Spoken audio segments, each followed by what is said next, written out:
In today's video, I'm finally going to be demoing and reviewing the LISA ELDRIDGE Holiday 2022 collection.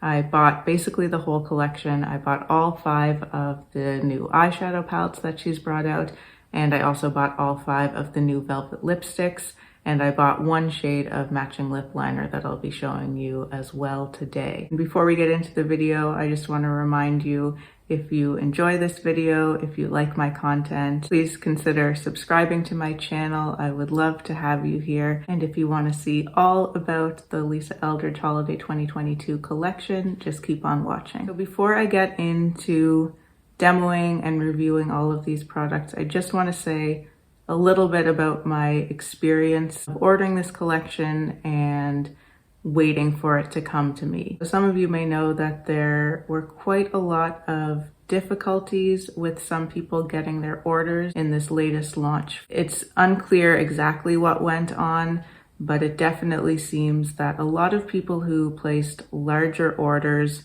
right after the product launched on LISA's website had to wait an extra long time to get their orders. And that was definitely the case with me. So my order was in within 5 minutes of her website opening with these new products, and I've only received it today. I'm filming this on Monday. I think it's November 28th today. So the order opened on November 11th, and I'm just receiving it now.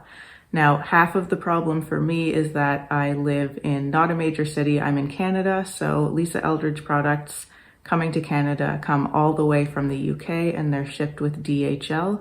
And DHL is one of the worst and slowest courier services in my area, at least. There are always like several extra days of delays where it's just sitting in certain locations, not moving at all. In addition to that, I don't live in a major city in Canada, so that's another part of the problem. It just has further to go, more kind of checkpoints along the way where it is just sitting there and not moving. In addition to just kind of the slowness and seeming inefficiencies of the DHL shipping to my area, there are also major issues with their tracking, in that their tracking information that you find online tends to really not make sense. So there were certain points along my parcels journey where the tracking information would say shipment has been processed, then it would say shipment has departed from a certain location, and then like 1 minute later the tracking information would say that it will be leaving in the next shipment that's departing. So a lot of kind of conflicting information.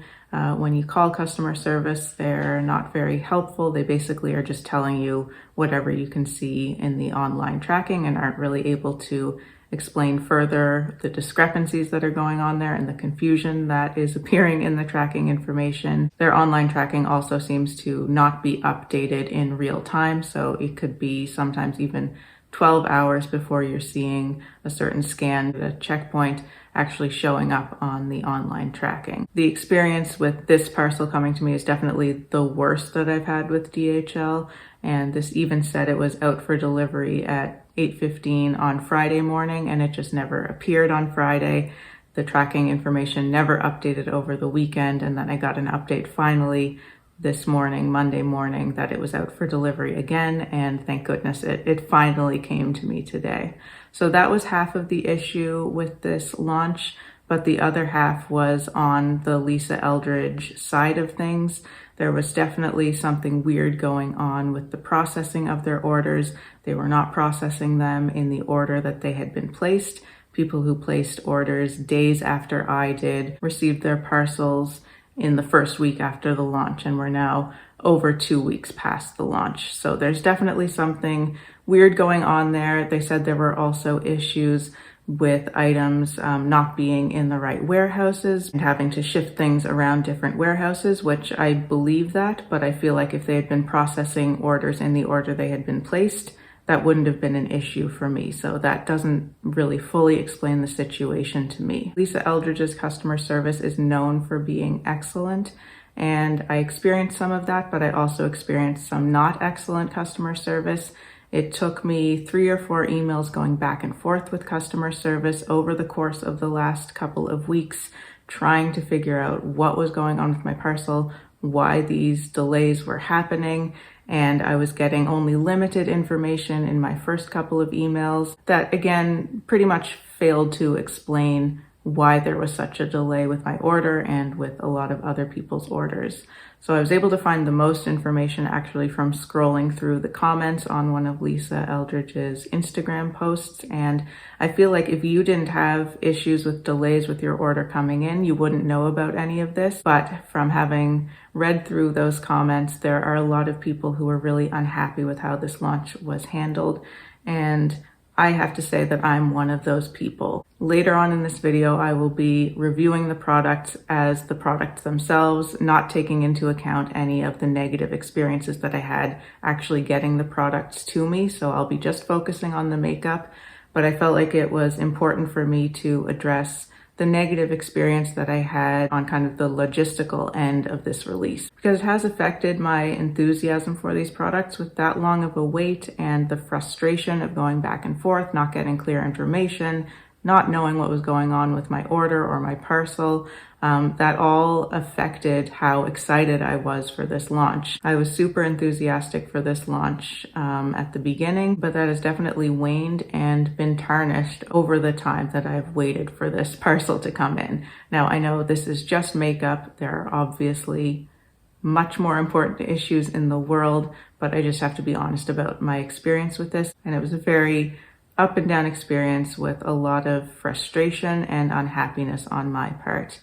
Another level of it for me is that I am a content creator, and for me, the videos on my channel that are the most important to me are the Lisa Eldridge videos. Lisa Eldridge is my favorite makeup artist. It's my favorite makeup brand, and I kind of pride myself on the quality of my Lisa Eldridge videos and being able to produce high quality content that is helpful for viewers, that is showing you the product in natural light, demonstrating them applied in different ways, and just being, quite in-depth and knowledgeable about the brand as a whole. So for me, coming to it from that angle as well, it was incredibly frustrating to have this long of a wait, because quite frankly, the Lisa Eldridge videos that I do on my channel are the most important, not only to me because I love doing them the most, but they're the most viewed videos on my channel. They are the ones that grow my channel far more than any of the other videos that I do. They're the ones that people come to my channel for. They're the videos through which people find my channel,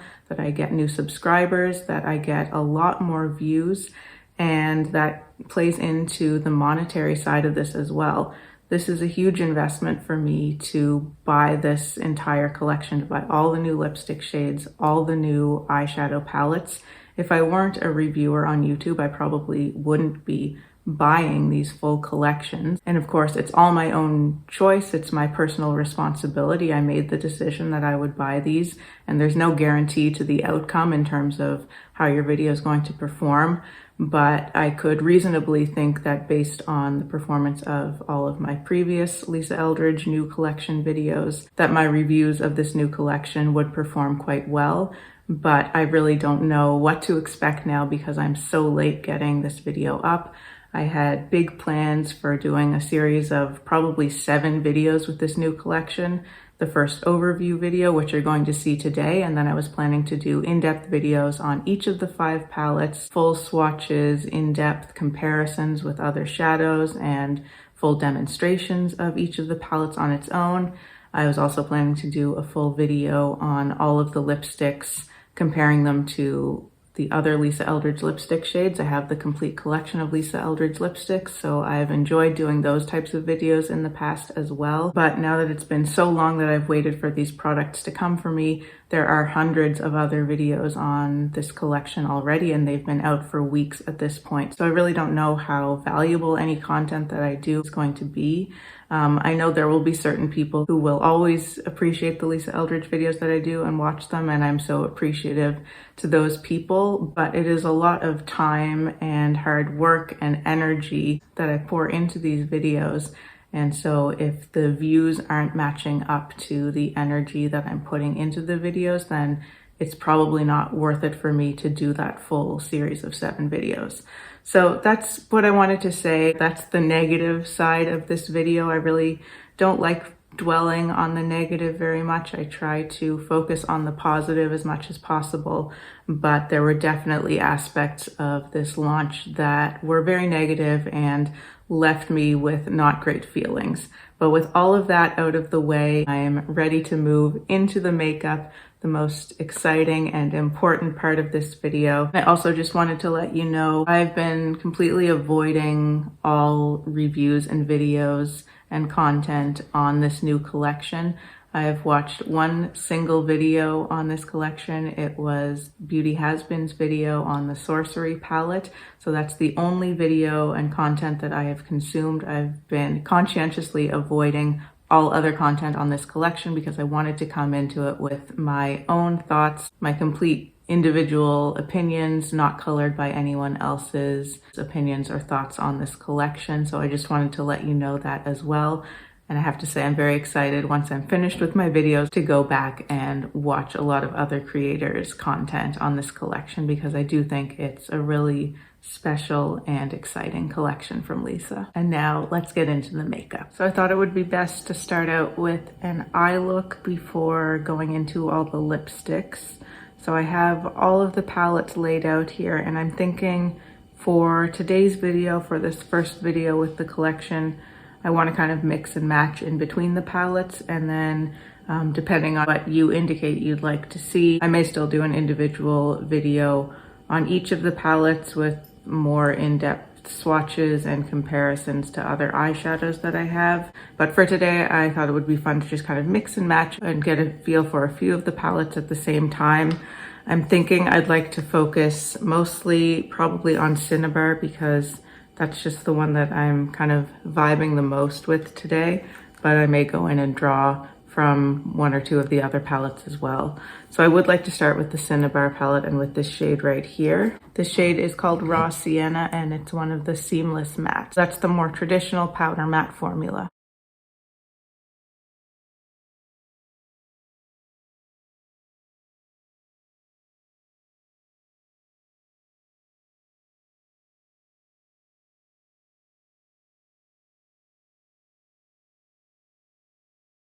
So that went on really easily, no complaints there. I find it to be a little bit more of a buildable formula, so it's not giving too much pigment right off the bat.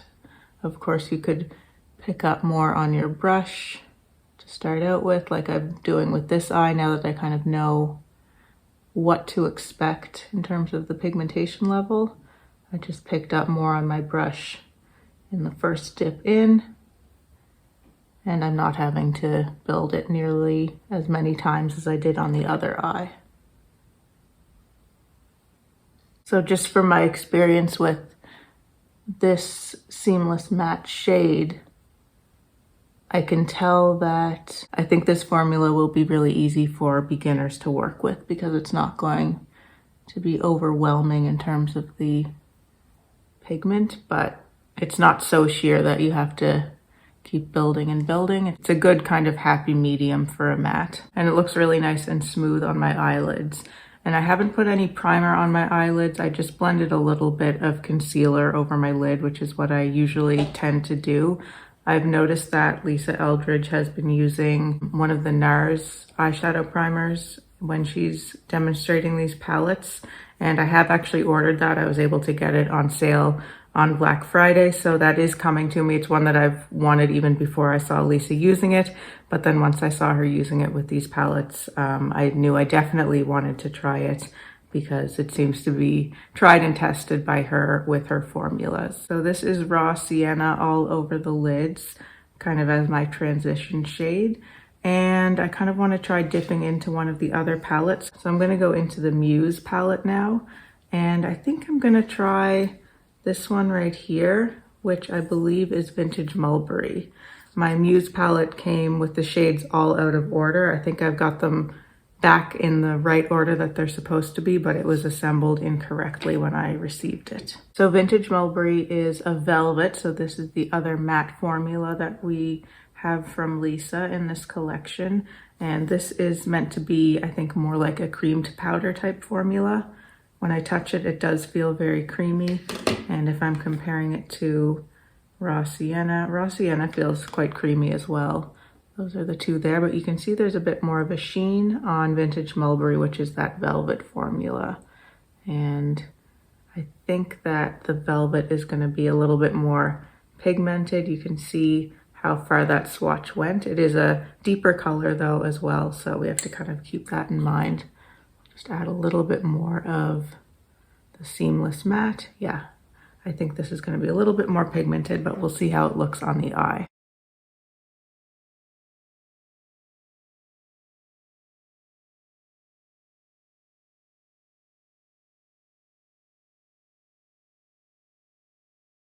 My initial impression of the velvet versus the Seamless Matte formula is that the velvet is almost like a softer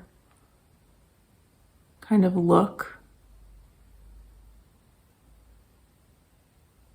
It almost has a slight transparency. Not that it's lacking pigment in the sense you might think of the word transparency, but just in terms of kind of the texture and how it lies on the skin. It's going to take me playing with these more to really be able to discern and distill down what the differences are between these two matte formulas. I'm going to go back into that first shade from the Cinnabar palette and just reintroduce that color higher up in the crease. But again, just like the Seamless Matte, the velvet was very easy to work with, very easy to apply, and that same kind of happy medium in terms of the pigment level. It's buildable, but not too sheer. Now on the lower lash line, I want to draw from the Vega palette. I'm gonna go into this French gray shade, which is also a velvet.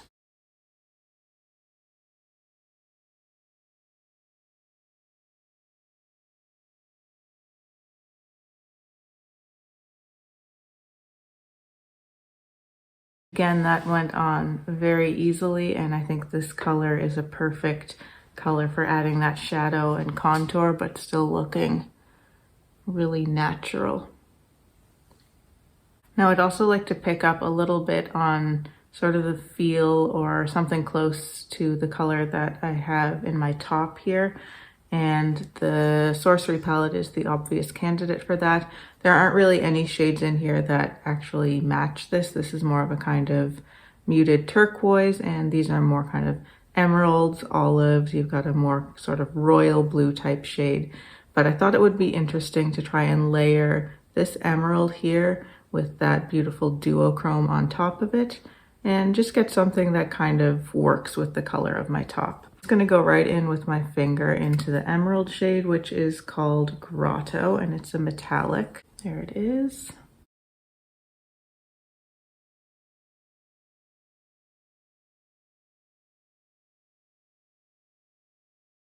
That applied beautifully with a finger. Now I'm going into Mercurial, which is the duochrome. That's what it looks like on its own on my finger, but I've also got it on my middle finger to pat on the center over top of Grotto, and then I'm going to use what's on my pinky and get that more into the inner part of my lid.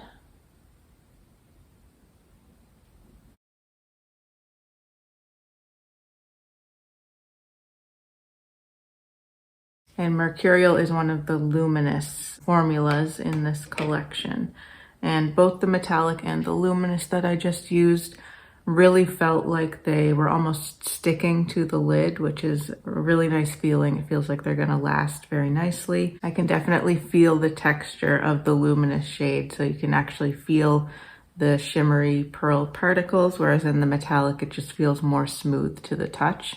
And I think that translates in the finishes as well, where you're getting a smoother, kind of more uniform shine on the metallics and a more dimensional shine with the luminous shades.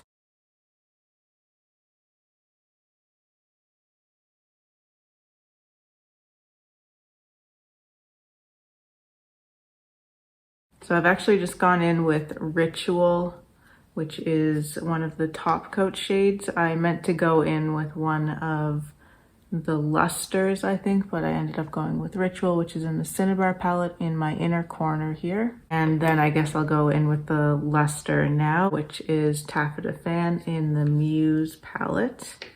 Okay, this one feels very dense and creamy to the touch. That's what it looks like. And I guess I'll just draw this along the lower lash line and kind of blend it around a little bit. As I said, I was mistaken in the formula that I was using, so I really intended this to go underneath the top coat rather than on top of it. So I feel like I'm not getting the best sense of how that really performs on its own. Maybe I'll build a little bit more of it right in this little space right here. I'm definitely going to have to play with that one more because I really haven't got a full sense of what that formula is doing. But it does definitely feel very creamy and, as I said, very dense. So it's quite an interesting type of formula. I'm going to go back into the Vega palette into this shade right here. It's called Turbulence and it's one of the seamless mattes. I just want to build a little bit of depth along the outer part of the lower lash line with that. I'm going to go for it and use a little bit of Lamp Black, which is also a seamless matte, to add just a touch more depth and definition to my outer corner. And blending it further with a fluffier, clean brush.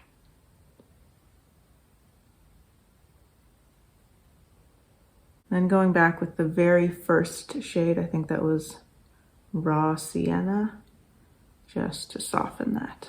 Now I realize the only palette I haven't gone into yet is this Myth palette. So I'm gonna go into the top coat that's in here. That one is called Illusionism. Just take a little bit of that on my finger. So the top coat formula feels more dry to the touch for sure. There it is on my finger, and I'm just gonna pat a little bit of it right on the inner part of my lid, just so I can say that I've used all the palettes in this look. Oh, and that adds a really beautiful kind of point of interest to that look, and just with that little bit of pink there, I really like how that looks with the green. It adds a more ethereal quality. I'm gonna get a little bit of that on the inner corner too. Yeah, I really love how that just, I don't know if it'll even translate on camera, but in my mirror here, it just adds something a little extra special. So I think I'm gonna finish off now with some liner and mascara. Then I'll come back, we'll get into all the lipstick swatches, and I'll round up my thoughts on everything today. So here's the completed eye look. I used my Victoria Beckham Olive Satin Kajal liner on the upper lash line and a tiny little bit that I smudged on the outer part of my lower lash line. And I went in with mascara just on the top. And then I actually went back in with this matte again, this Raw Sienna shade, which I can already tell is going to be one of my most used shades in this collection, and just went all along the lower lash line again, just to kind of blend out and soften that a little bit again. So here's the completed look.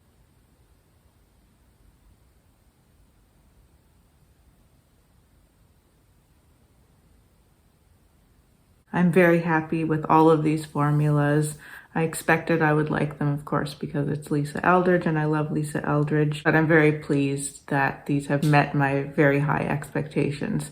I think right now the formula that I'm most excited about is actually the top coat formula. So I think there were only 2 shades in the top coat formula, but just the experience of going in with that last one that I did from the Myth palette, this one right here, Illusionism, just seeing how that made its presence known on my eye and really transformed the look. To me, exemplifies what can be so special about that type of top coat formula.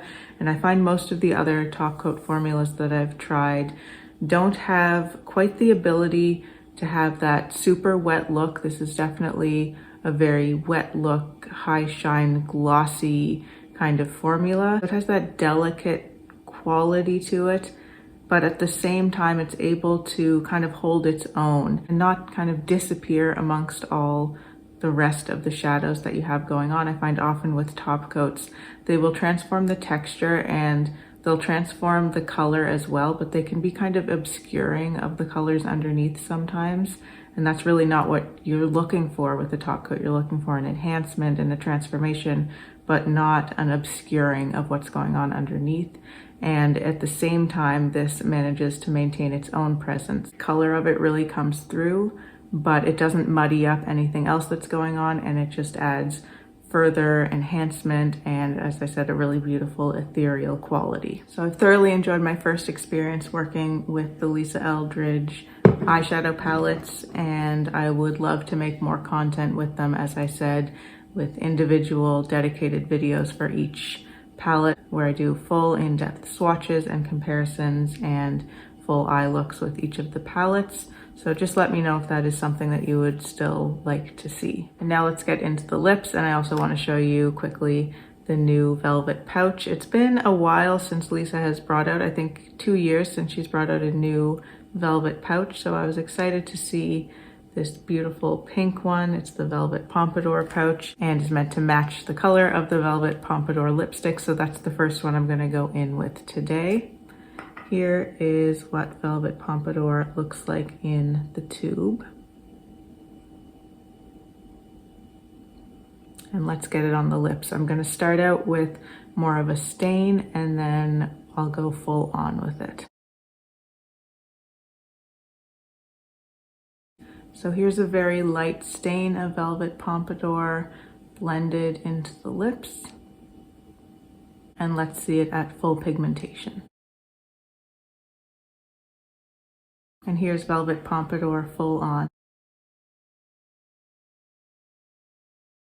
This is a fun color. I think it would benefit from more blush, probably just patting some of it on as blush so we have a matching color. It's a bright pink, but it's not too bright. It has a little bit of a muted quality, but still definitely a strong pink and makes a statement while still being, I think, somewhat wearable for the type of color that it is. Now, as we move along through the colors, it's going to become more and more difficult to see how each shade looks as a stain because these do stain your lips a little bit even after you've rubbed them off, but we'll still do our best to show them in kind of the stain version and the full-on version. The next shade I'm going to go with is Velvet Rain. So there's Velvet Rain in the tube. This one looks really beautiful to me. It's one of the ones that I was more excited about. So let's see how this looks on the lips as a stain. There's Velvet Rain as a stain. Here's Velvet Rain full on. I love this one. This is kind of that perfect in between a pink and a red. I feel like it's not leaning too far into either category, and it has this beautiful muted quality, but this beautiful vibrance as well, which Lisa is so good at the balance between those two feelings from a color. This color makes me feel really confident and really feel like myself in some way. Next up we have Velvet Enchantment, which I believe is the one that Lisa described kind of as a red for people who don't wear reds. So I'm quite curious about this one. Let's see it as a stain. So there's Velvet Enchantment as a stain. I feel like right now it feels quite similar to Velvet Rain, maybe just a little bit more vibrant and a little bit more toward the red. Let's see it full on. Here's Velvet Enchantment full on.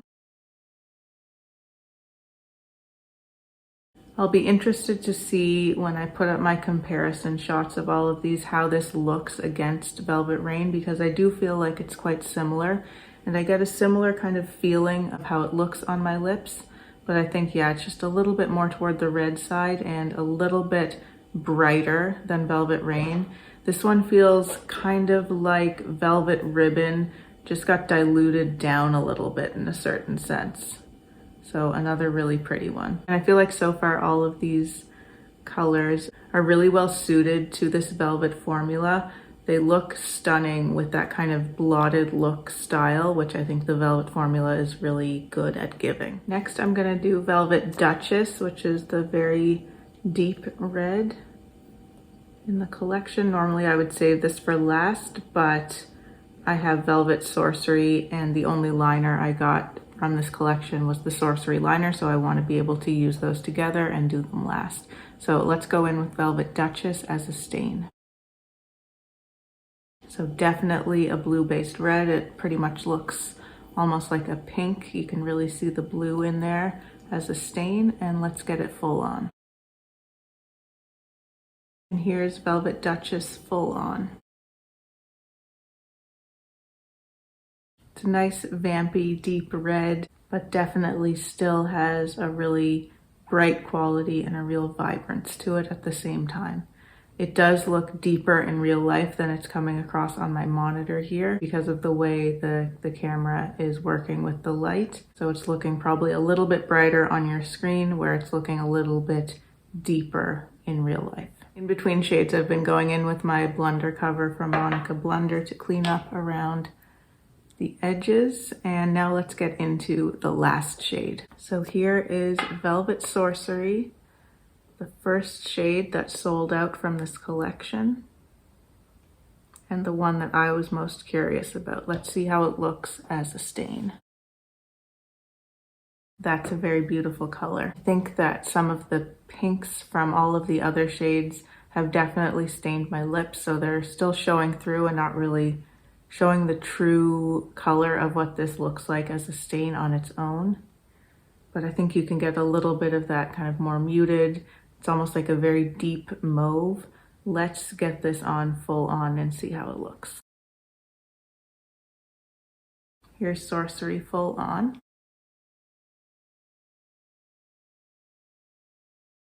This is a really special color. It's definitely, I think, the most unique of this new collection of 5 velvets. It's like a milk chocolate brown is mixed with a mauve.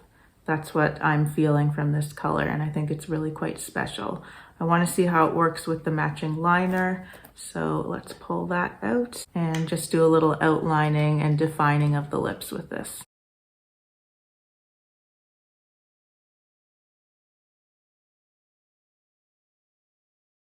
So here's Velvet Sorcery with the matching Sorcery liner.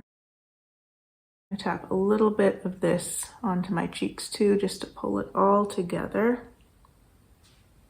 All right, so I can tell you right now that my 2 favorite shades of these new lipsticks are Velvet Sorcery, this one, and Velvet Rain. I'm gonna swatch them all on my arm for you now so you can see them next to each other.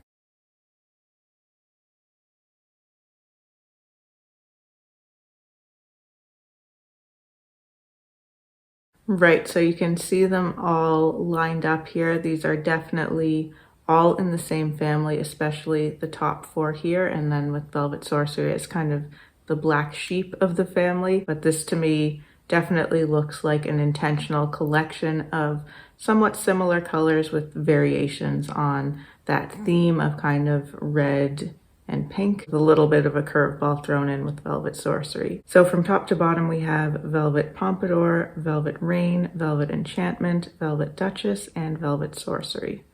And as I said, Velvet Rain and Velvet Sorcery are my 2 favorites here.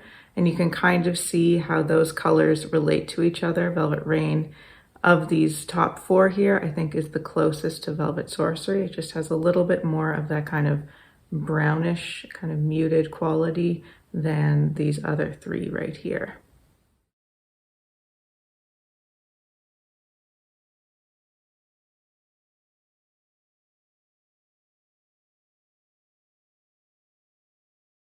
So those are all the new velvet lipsticks as well. Again, originally I was planning to do a whole video with lipstick comparisons, so comparing all of these new shades to the other shades amongst all of the formulas. I have every single one of her lipsticks.